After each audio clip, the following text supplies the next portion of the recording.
بالله من الشيطان الرجيم بسم الله الرحمن الرحيم ولقد أرسلنا نوحا إلى قومه إني لكم نذير مبين ألا تعبدوا إلا الله إني أخاف عليكم عذاب يوم أليم فقال الملأ الذين كفروا من قومه ما نراك إلا بشرا مثلنا وما نراك اتبعك إلا الذين هم أراذلنا بادي الرأي وما نرى لكم علينا من فضل بل نظنكم كاذبين صدق الله العظيم.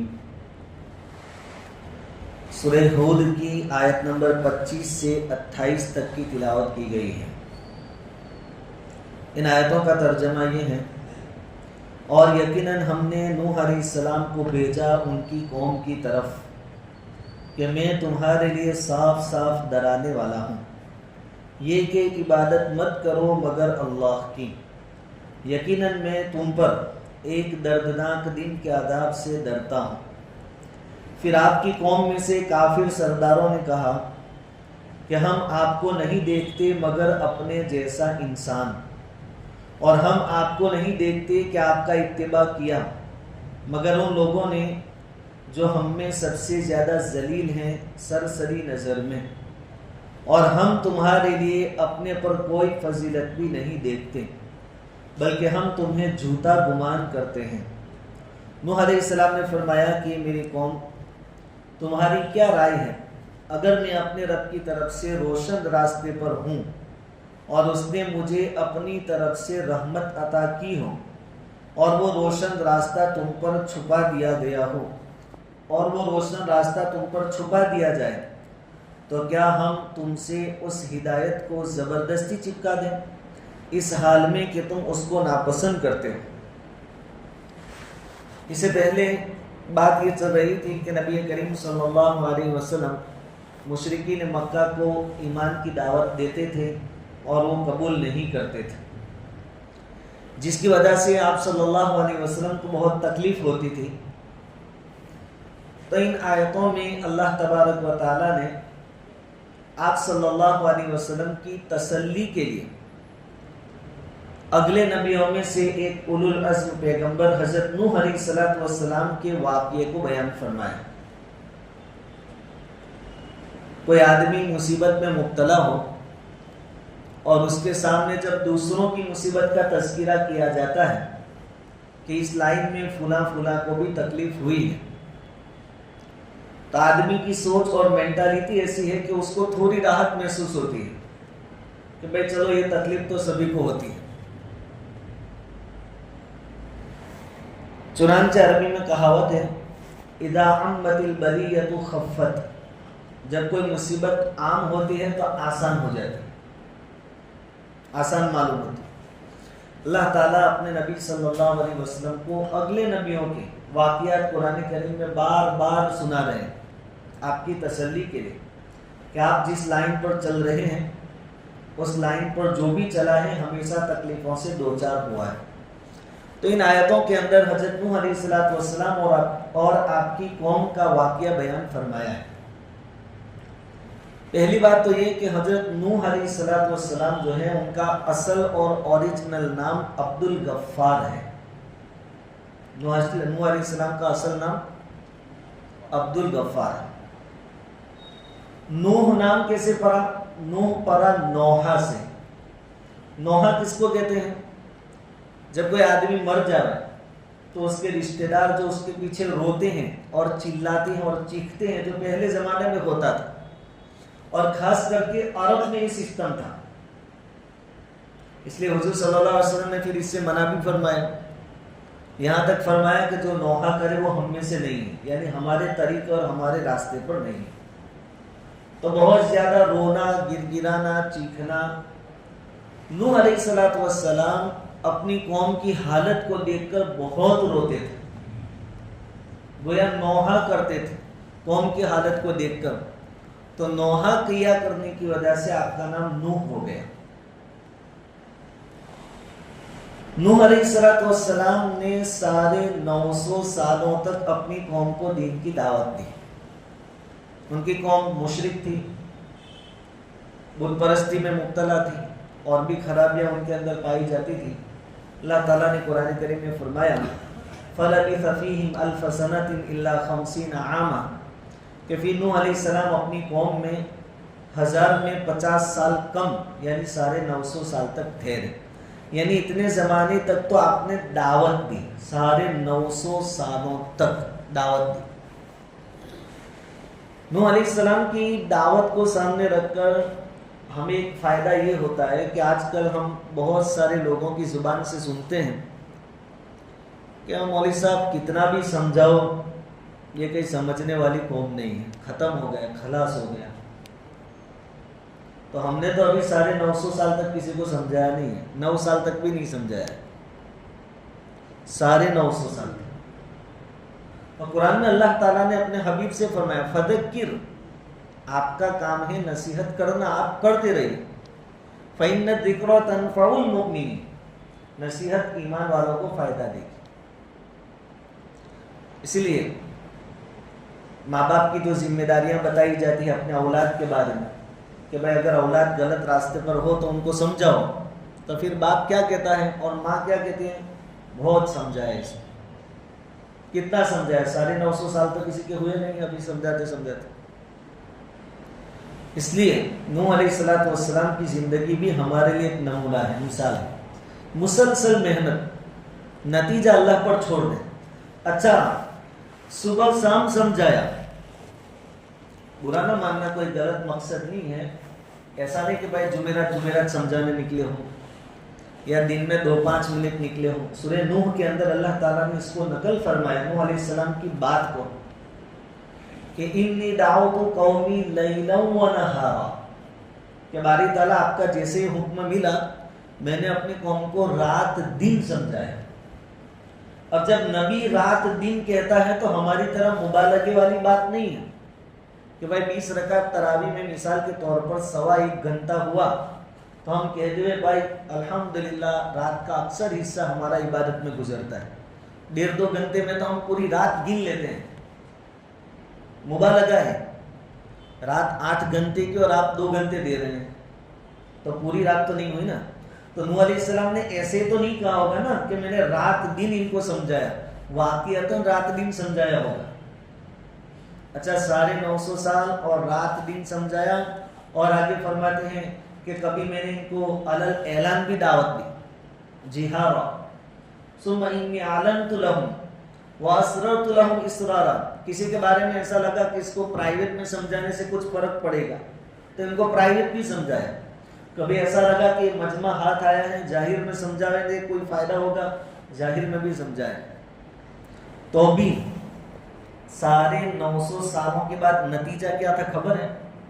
اللہ تعالیٰ نے وحی بھیجی وَأُوحِيَ إِلَىٰ نُوحٍ أَنَّهُ لَن يُؤْمِنَ مِن قَوْمِكَ إِلَّا مَن قَدْ آمَنَ.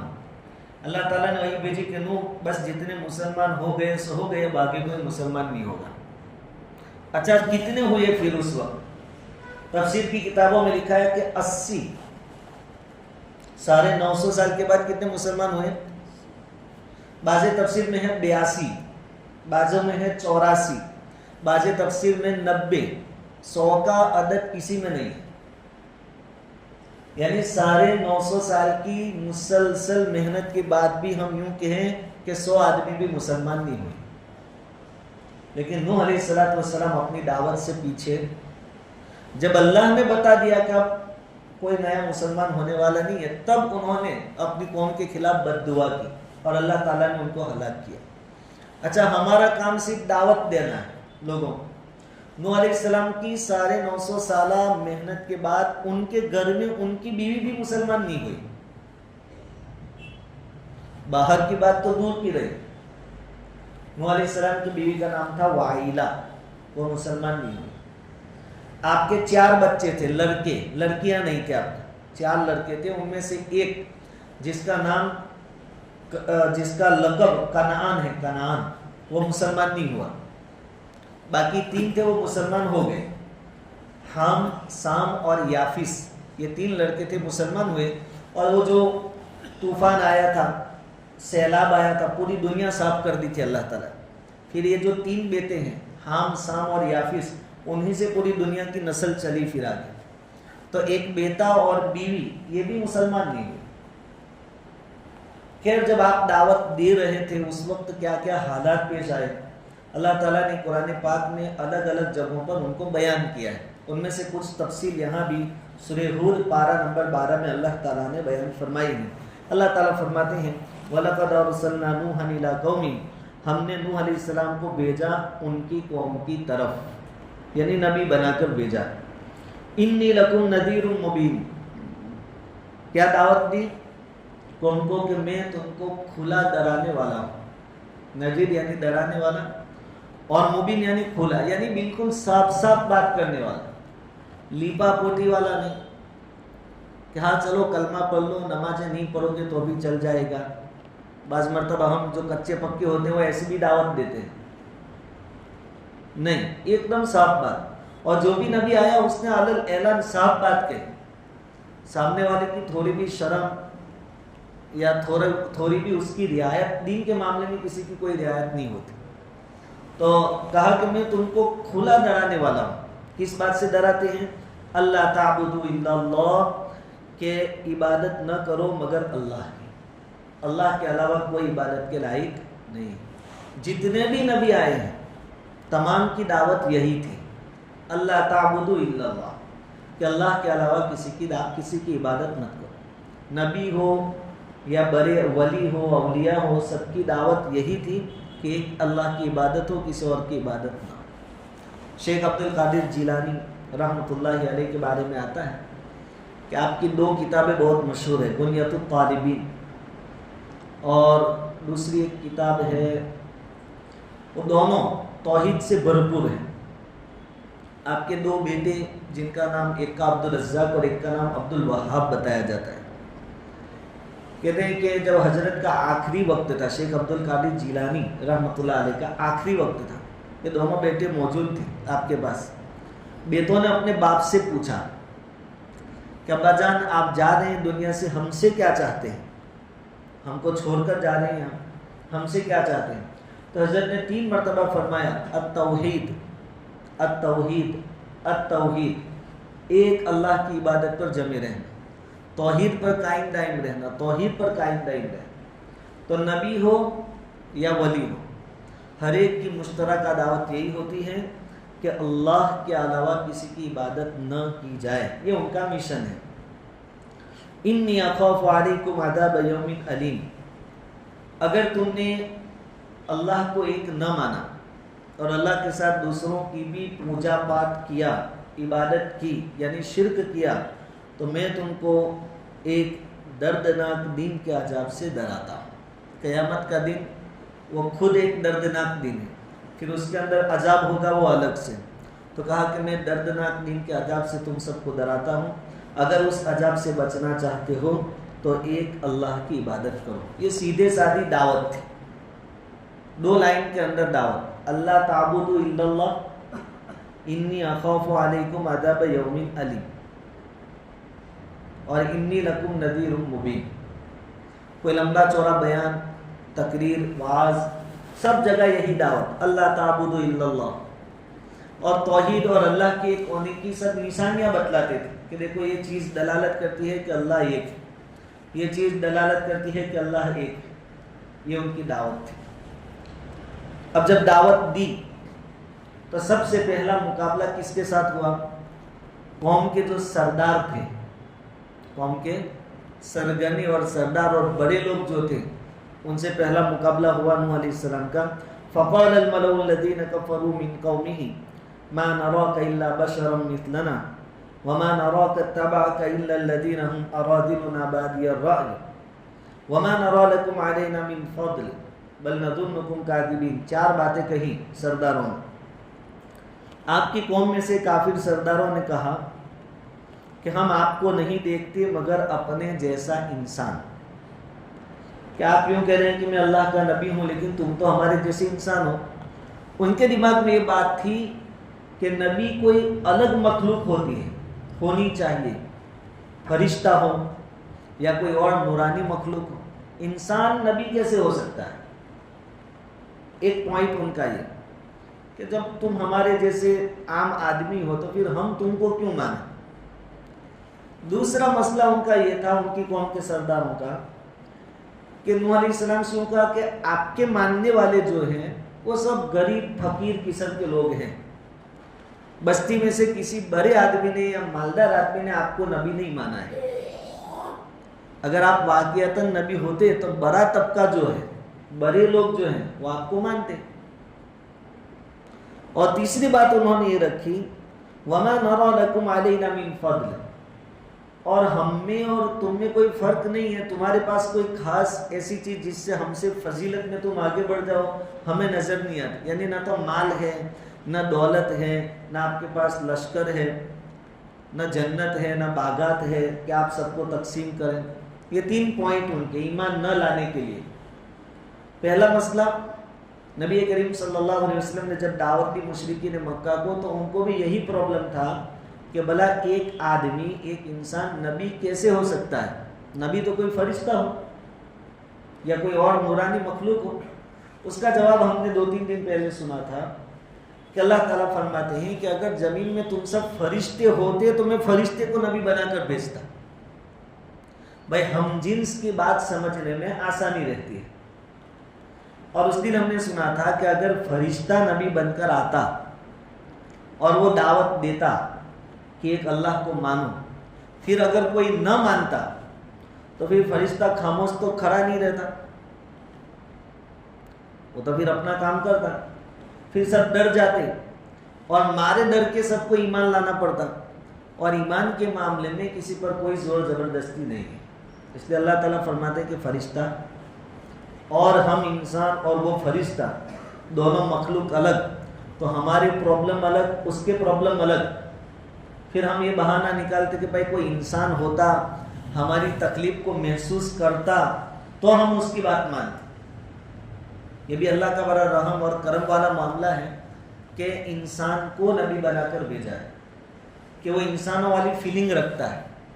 نبی کریم صلی اللہ علیہ وسلم نے فرمایا کہ میں چاہتا ہوں کہ فجر میں لمبی قرات کروں، فجر کی نماز میں لمبی قرات. لیکن چونکہ اس وقت تو عورتیں بھی مسجد میں آ کر نماز پڑھتی تھی اور ساتھ میں چھوٹے بچے بھی ہوتے تھے، تو حضور فرماتے ہیں کہ میں بچوں کے رونے کی آواز سن کر نماز کو مختصر کر دیتا ہوں، کیونکہ بچے روئیں گے تو ماں کو تکلیف ہوگی، وہ انتظار کرے گی کہ کب نماز ختم ہو میں میرے بچے کو لے لوں. اب فرشتہ نماز پڑھاتا ہوتا اور وہ نبی ہوتا فرشتہ، تو اس کو تو کیا لینا دینا، بچہ روئے کہ بچے کی ماں روئے، وہ تو پڑھتا رہتا.